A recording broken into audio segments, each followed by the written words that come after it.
Boa tarde a todos participantes dessa live que os árbitros de softball do Brasil resolveram realizar, aproveitando essa pandemia. E, ao mesmo tempo, eu gostaria de agradecer aqui a WBSC, através do presidente Ricardo Flacari, e também o presidente Softball Américas, o Tommy Velasquez, e o professor Santos, pela realização e autorização dessa live. E a live da Confederação Brasileira de Beisebol e Softball será comandada pela nossa árbitra Paty Hamamoto e, ao mesmo tempo, os demais árbitros, né? Mais uma vez, agradeço a todos que estão participando dessa live. Muito obrigado. Saludo a todos mis amigos y colegas árbitros de la República de Brasil. Mi nombre es Santos Vázquez, árbitro jefe para la América Latina y director de árbitros para Softball Las Américas. En esta ocasión estaremos llevando a cabo unos seminarios de las reglas del softball de la 1 a la 5 y tendremos ahí como recursos a la compañera y colega Patricia Ogata, y ella tendrá su personal para llevar a cabo este magno evento. Reciban mis saludos cordiales, como siempre, a sus órdenes. Muchas gracias. Boa tarde a todos. Hoje, primeiro dia desse seminário de regras de softball. Com o apoio da WBSC, aqui faço um parênteses para agradecer o professor Santos Vázquez, que sempre prestigiou o softball do Brasil. Depois do professor Julio Hamburg. Espero que todos assistam esta live e tirem muito proveito. Participaram ativamente da preparação desta live Patrícia Hamamoto, Jorge Afuso e César Calderaro. Em nome dos árbitros de softball do Brasil, agradecemos a participação de todos. Bem-vindos ao seminário de regras de softball feitas aqui pela Arbitragem de Softball do Brasil, né? Agradecemos a colaboração e autorização da WBSC Softball Américas, da Confederação Brasileira de Beisebol e Softball, e agradecemos também aos colaboradores, instrutores e a todos os participantes que nos apoiaram nessa realização do evento. Hoje, para esse seminário, estaremos fazendo a apresentação eu, Jorge Afuso, o César Calderaro e a árbitra Patrícia Hamamoto. Então, a apresentação do livro de regras, como todos se lembram, né, eram 12 regras e houve essa revisão e foram colocadas em 5 regras principais, né? Houve uma redução, colocaram em 5 regras principais para que se facilitasse o entendimento e melhorasse a leitura do livro. Então, dividiram o jogo, campo de jogo e equipamentos, participantes, sobre o arremesso, sobre o batedor-corredor e o corredor, né? Lá no arremesso, leia-se também o arremessador, né? E também tem os apêndices com especificações técnicas sobre dimensões de campo, bata, padrões de bola, luva, a respeito de arbitragem e a respeito da anotação, tá?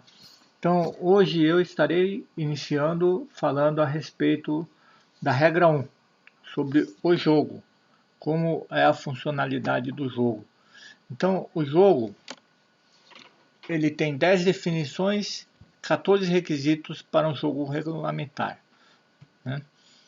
Então, as definições são apelação com bola viva, bola morta, né? Sobre equipe defensiva, equipe ofensiva, sobre o jogo, né, o play ball, sobre jogo confiscado, reunião prévia ao jogo, sobre equipe local e visitante, protestos, entradas, né, os innings e sobre tempo.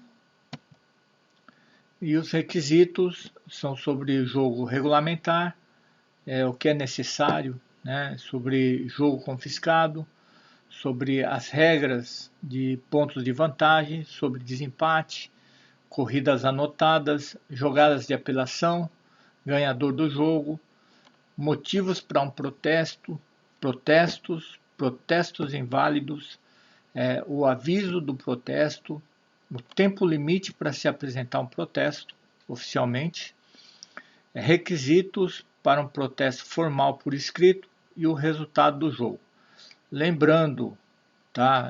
Essas são regras internacionais. Aqui no Brasil nós fazemos uso do CT, onde essas situações são definidas já pelo CT e é diferente da internacional, tá ok? Então, pontos de destaque, né? São essas apelações.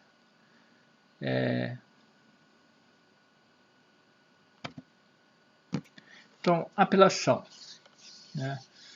Uma jogada de apelação com bola viva ou bola morta é uma jogada ou situação na qual o árbitro não pode tomar uma decisão, a menos que seja solicitada por um técnico, dirigente ou jogador da equipe, que não tenha cometido a infração.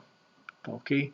Então, quem cometeu a infração com certeza não vai se manifestar, né? Mas a equipe adversária com certeza vai.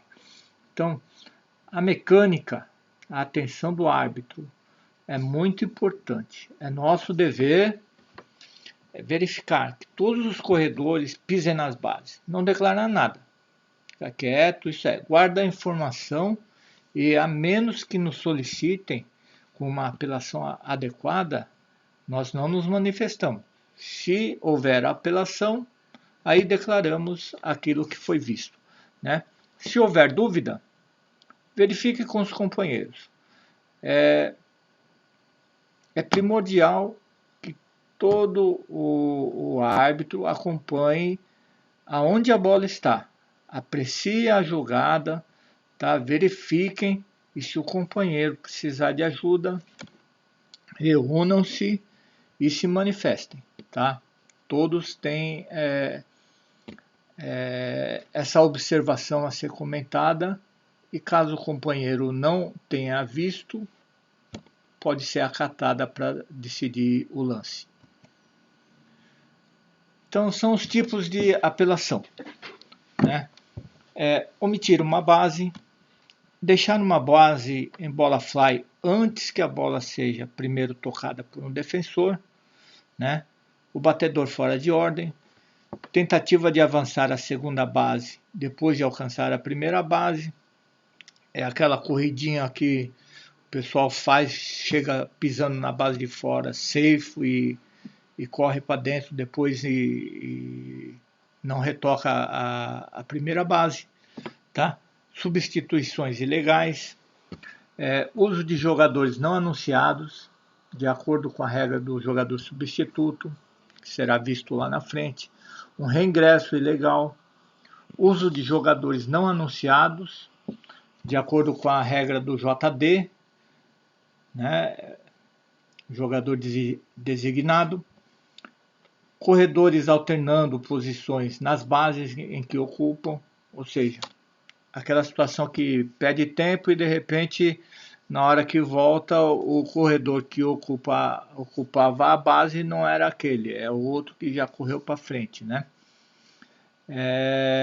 Apelações de autos adicionais podem ser feitas depois do terceiro out, para eliminar uma corrida, um ponto, né? Ou restabelecer a ordem correta dos batedores. Quando caduca uma apelação? Quando vence? Então, A apelação ela vence depois que é feito um arremesso legal ou ilegal. Cuidado com o arremesso nulo, tá? Então, legal ou ilegal é feita, caducada a apelação. Antes que todos os jogadores na defesa abandonem o terreno de jogo. Ou seja, abandonar o terreno de jogo é sair daquela região, mesmo da zona foul, e se dirigir já estando dentro do bench, tá ok? No caso de ser a última jogada do jogo, antes que os árbitros saiam do terreno de jogo. Então, por isso que acabou o jogo, no geral a arbitragem já se reúne e já sai pelo portão lateral. Não, fora do Brasil, não se fica para aguardar o cumprimento, né, que as equipes fazem, como se faz tradicionalmente aqui no Brasil. Lembrando que no Brasil se utiliza o método japonês, né, onde as duas equipes se perfilam, se cumprimentam, no início e no final do jogo, mas lá fora não, eles só se perfilam assim na apresentação dos jogadores, tá ok? Observações. Apelação em campo. O jogador na área de infield tem que estar dentro do campo, né? Técnicos e dirigentes somente com bola morta e dentro do terreno de campo, né? Batedor corredor, quem tenta ir à segunda base depois de passar a primeira base. Assim, é aquela jogadinha de pisou fora, pisou dentro, tá? O árbitro tem que ficar prestando muita atenção nessa pisada. As equipes. Como se define quem é o local e quem é o visitante? Sorteio ou se jogando uma moeda ao ar. Lá fora o pessoal tem esse hábito de jogar a moeda, né? De acordo mútuo, já definidos pela liga ou pelo torneio, pelo campeonato, né? Já define previamente aonde estão posicionados, e a equipe local geralmente começa na defensiva e ocupa o dugout da terceira base. Aqui no Brasil nós temos a prática do papel tesoura, né? O Jankenpô.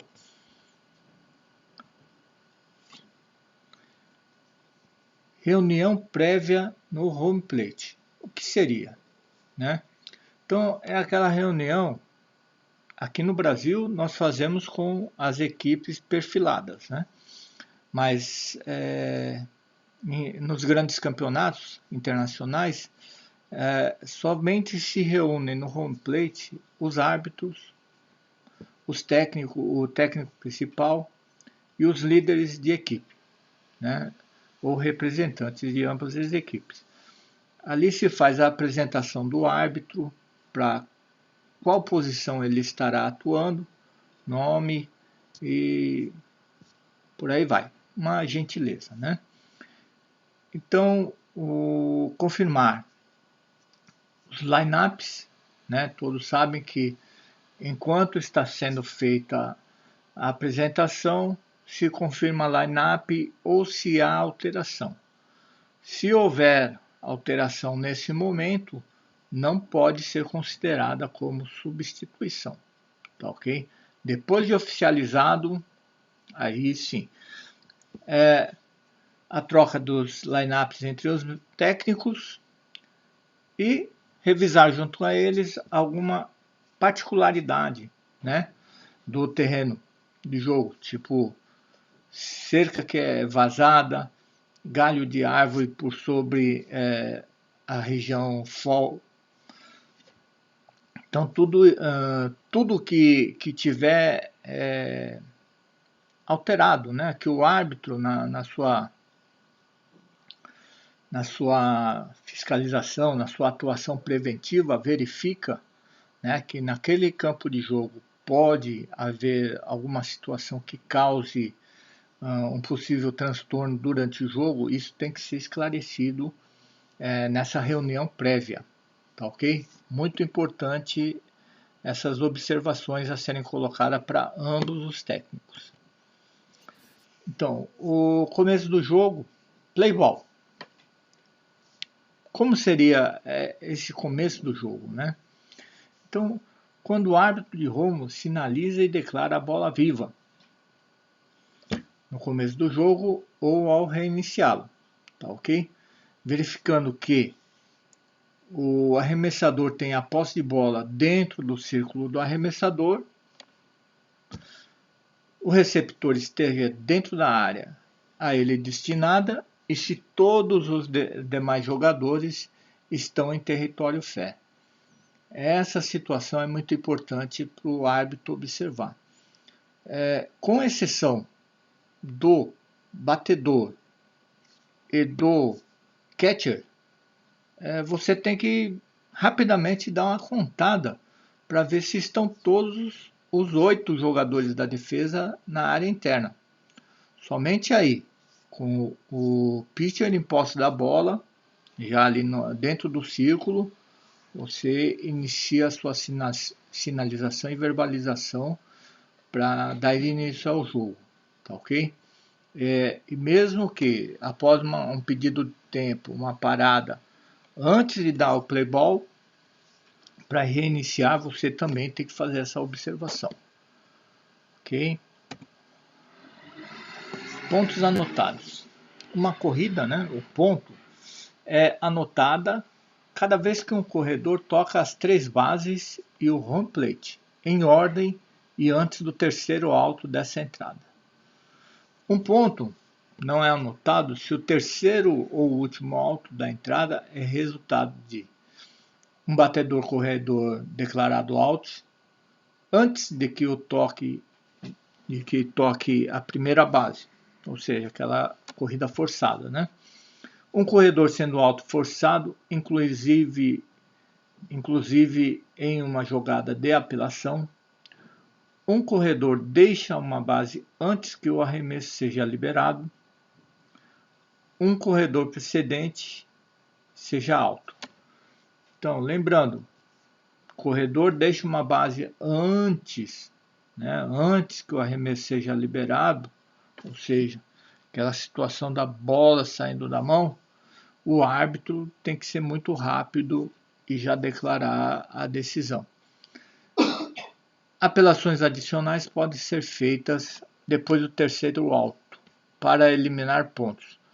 Ou seja, se entrou corrida, mas teve situação de base não tocada durante a corrida de outros, né? Tipo, primeira base não prisou a segunda, está avançando para a terceira, mas a terceira base já correu e já entrou o ponto, certo?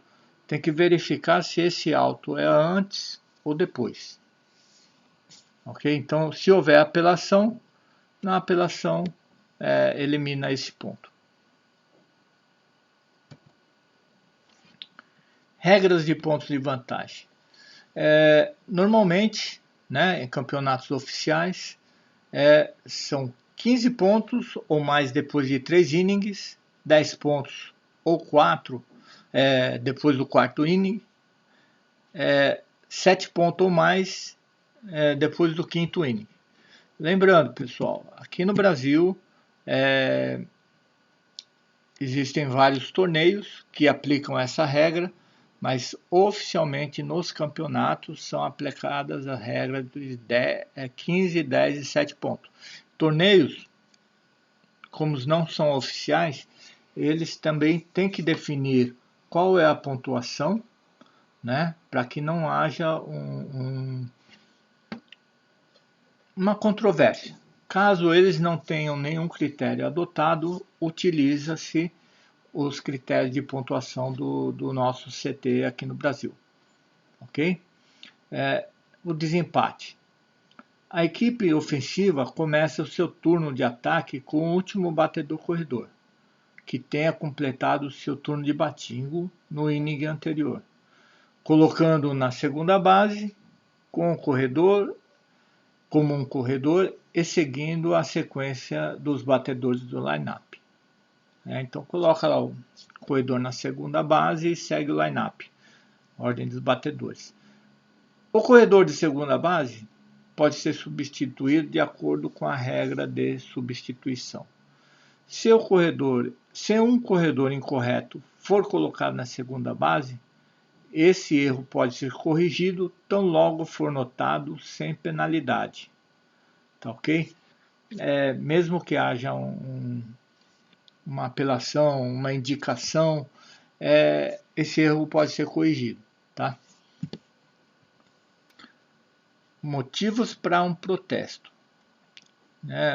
Protesto é uma situação um pouco mais rígida, com relação ao jogo. A apelação ela diz muito a respeito de jogadores, mas protesto diz em respeito a jogo. Um protesto será recebido e considerado quando ele inclui assuntos como interpretação errônea da regra, a não aplicação da regra correta em uma determinada situação por um árbitro, a não aplicação da penalidade correta a uma determinada infração. Então, como viram aí, tudo isso implica muito a aplicação da regra por parte da arbitragem. Por isso devemos estar sempre revisando, fazendo uma leitura eventual, comentando jogadas, comentando regras, reunião pré-jogo, pós-jogo, ou mesmo durante a hora da refeição, interagir, tá? Para que essas regras, essas situações fiquem na cabeça e evite-se cometer erros durante o jogo. Depois de efetuado um arremesso legal ou ilegal, nenhuma decisão do árbitro deve ser alterada. Lembrando, arremessou a bola, legal ou ilegal, não se altera. Ela legaliza toda aquela situação que estivesse irregular.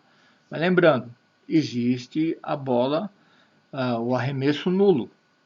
Tá? O arremesso nulo será comentado mais à frente, então muito cuidado com isso, porque isso altera toda a situação.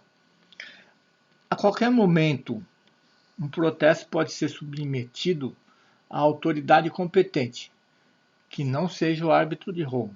Aqui no Brasil nós estamos adotando a postura de um quinto árbitro, o árbitro supervisor do jogo, do campo, e ele pode estar tomando a decisão quando esse protesto é submetido à apreciação dele. Então, para verificar a situação de um membro da relação da equipe, se está ou não elegível para participar do jogo. Essa questão do membro da relação não é a relação do line-up, pessoal. É a relação dos inscritos no jogo, tá?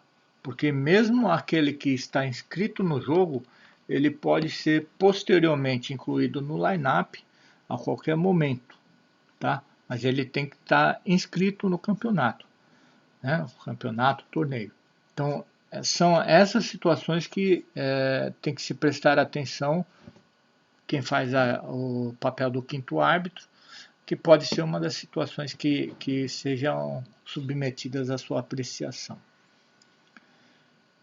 Passos para um protesto. O protesto dos não incluídos, os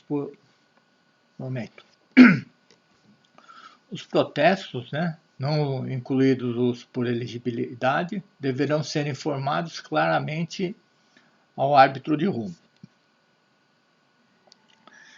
Imediatamente antes do arremesso seguinte, do ilegal ou ilegal, porque arremessou valida, ao final de uma entrada, antes que todos os jogadores deixem o território fair em sua caminhada ao dugout, né, a área da reunião, lá o bench.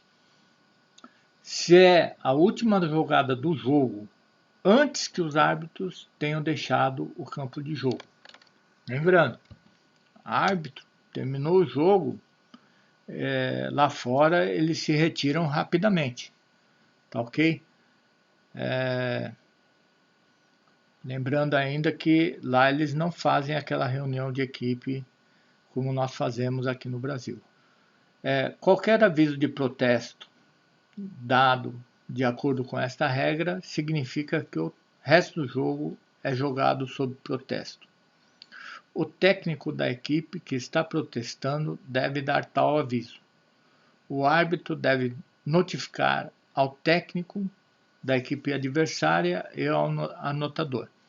Então, a partir do momento que o árbitro ele aceita que o protesto é válido, o jogo ele segue sob protesto, né?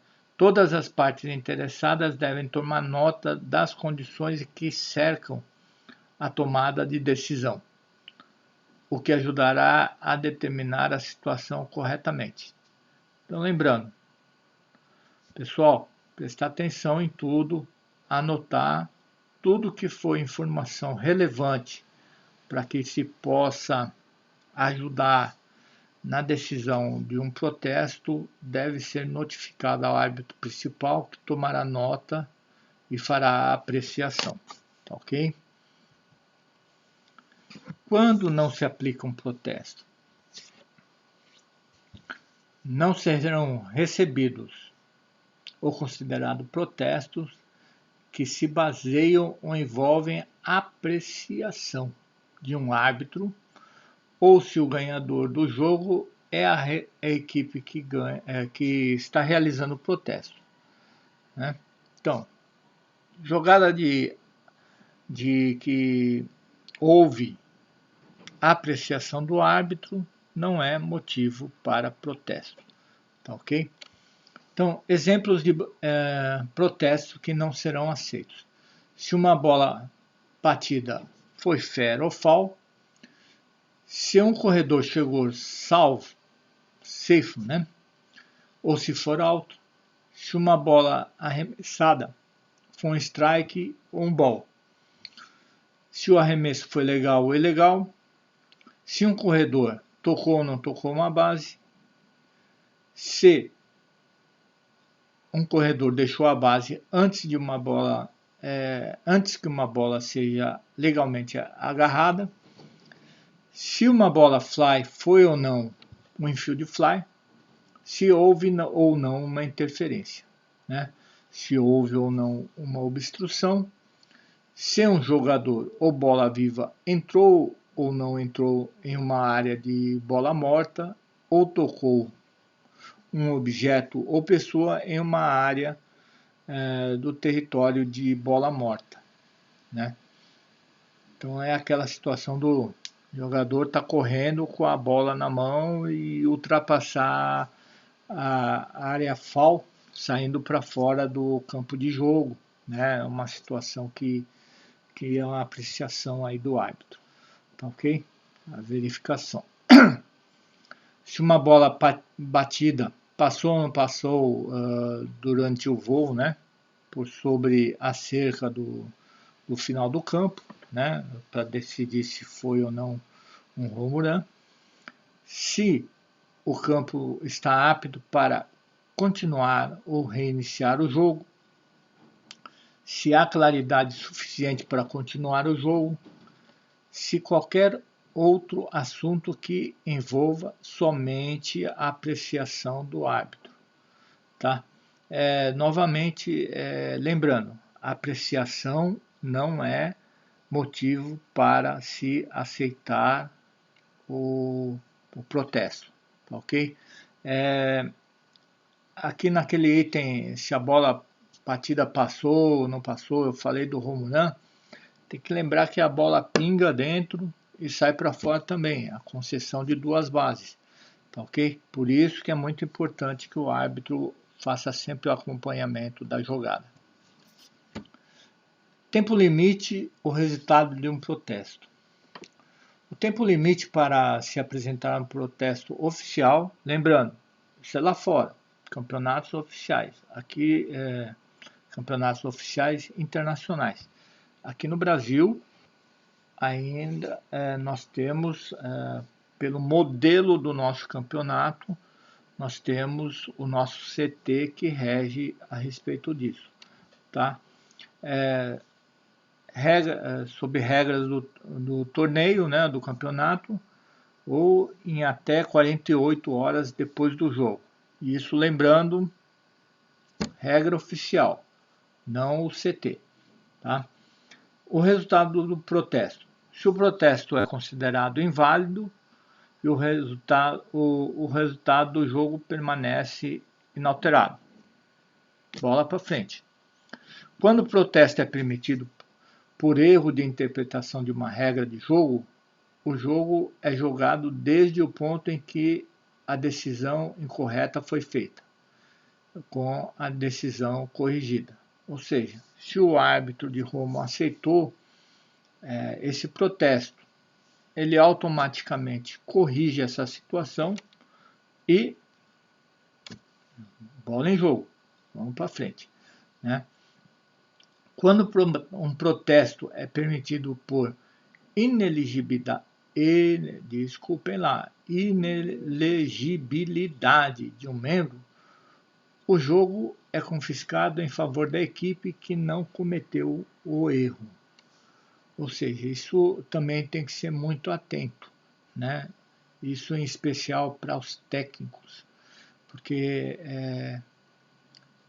essa questão de inelegibilidade, né, o árbitro ele não tem ciência, ele não sabe quem é e quem não é, naquele momento de jogo, né? Mas, tendo esse protesto apresentado, né, será feita a verificação junto aos anotadores, junto com a documentação do campeonato, e essa providência será tomada. Sendo aceita, o jogo é confiscado. Tá ok? Seguindo. Opa, já acabou. Então, agradeço a todos pela audiência dessa primeira parte, regra 1. Tá ok? Lembrando que na sequência teremos a apresentação do César Calderaro, regra 2, e para ainda esse final de semana teremos regra 3 e 4 no domingo. Ok? Muito obrigado a todos, uma boa tarde, até mais.